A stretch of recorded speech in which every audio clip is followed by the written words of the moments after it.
Wayne Atkins. Welcome to another installment of An Atheist Discusses Biblical Inerrancy.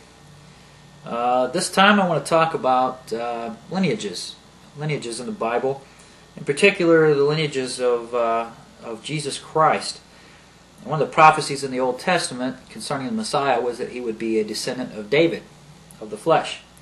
So if we wanted to find out, for instance, what son of David Jesus was descended through, all we have to do is go to the Gospels and look at the lineages there.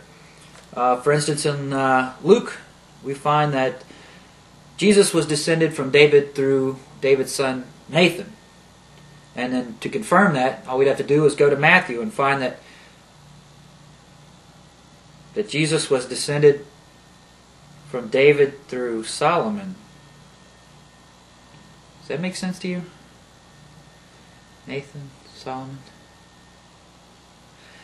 Well, I mean, for instance, if you wanted to find out who Joseph's grandfather was, if you wanted to trace it the other way, you could go to Luke and find out that, let's see, Joseph's father was Heli. That would be Jesus' grandfather. And then Matthew would confirm that. Well, actually, Matthew says Joseph's father was Jacob.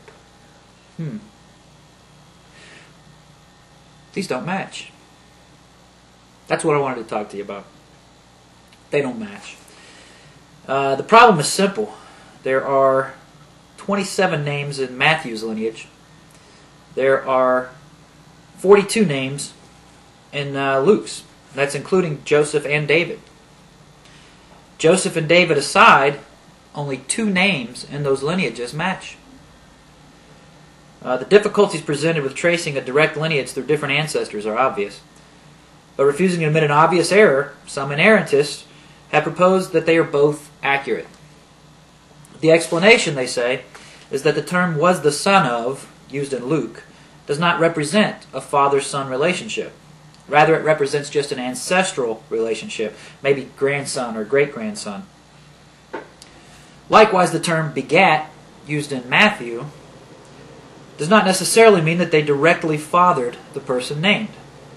So they say these genealogies must be overlapping. That is, Luke names people not mentioned in Matthew, and Matthew simply names people not mentioned in Luke. If that were the case, 2 different genealogies could be correct. Does that explanation hold water? No. What it does is demonstrate the great lengths that otherwise rational people will go to avoid admitting that errors exist in the Bible. David lived in the 10th century BC, and Jesus was born around 4 BC. So being generous, there were about 1,000 years between David and Jesus. Matthew's list contains 28 names from David to Jesus. Luke's list contains 42 names for the same period. So using the 28 names in Matthew, you can divide the number of years between them by the number of ancestors and arrive at an average time span of about 35 years per generation. Sounds reasonable. Using the 42 ancestors in Luke, the average span of a generation drops to 23 years. Not entirely unreasonable. When you combine the list, there are at least 67 people in the lineage, not counting the 2 matching names twice. The number may actually be higher. If you're going to assert that both of these authors made partial lists and left off a lot of names, then 67 would be a minimum number. It could be more.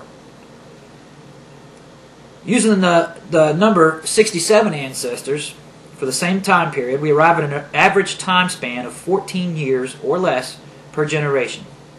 Now, considering the fact that all 67 of these men were likely not firstborns, and this time span is an average, some of them would have had children by the ages of 10 or 11.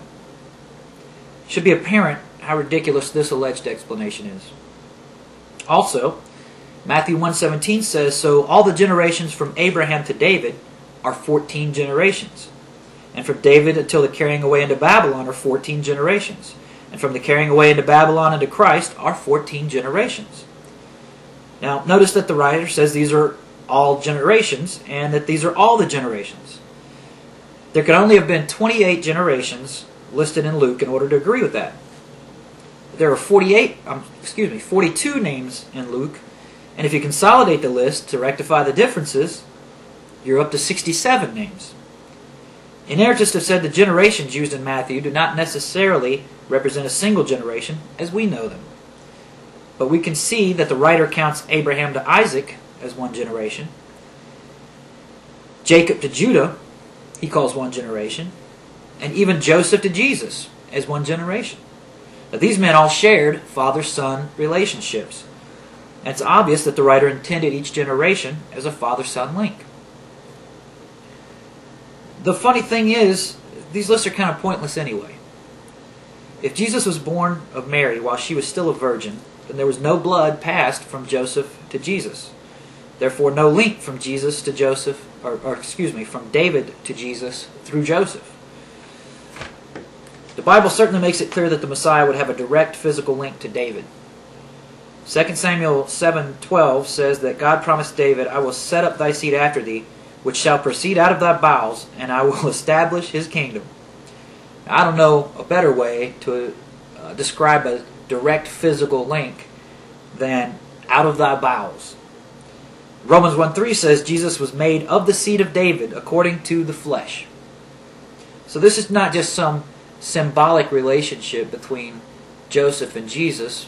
This was supposed to be a direct physical link. And neither of these lineages can establish that if Joseph wasn't his biological father. So aside from being different, they're also kind of pointless. Now, some have proposed that one lineage traces the line through Joseph, which is pointless, and the other traces it through Mary, which would satisfy the Davidic covenant. But the text says that the lineage is that of Joseph, not Mary. Additionally, women were not considered important enough to even record their lineages. They were always traced through the men. A man who had only daughters wasn't even considered to have an heir until he had a son. Then there's the problem of the two names that do match. Right in the middle of these two lineages, you got a father-son combo there. That's the same on both lineages. And there's no way, if it's the lineage of two separate people, Joseph and Mary, that they can converge at that pair, that father-son pair in the middle of these two lineages, and then diverge again and get back to David by different routes. It doesn't happen that way. You cannot be your grandfather's grandson by way of your uncle. It doesn't work that way. The family tree has to come from your grandfather to your father to you. Even folks in Kentucky understand that a family tree can't be this screwed up. It's an obvious error. An inerrantist, a fundamentalist, will say you can't knock the Bible. You can't prove it wrong using outside evidence. You can't use science that says all of geology and says that the Earth is millions of years old.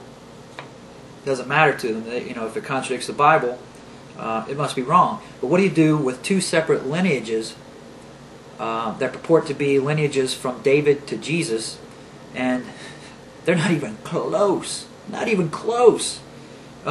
And then on top of that, the fact that they can't be the lineages of two people because they got these two matching names in the middle. It's laughable. This is an obvious error in the Bible. And if you don't think so, I challenge you to give me a response that explains why it's not. But I've looked at this a number of times. I've discussed it with a lot of different people. There's no reasonable answer for this.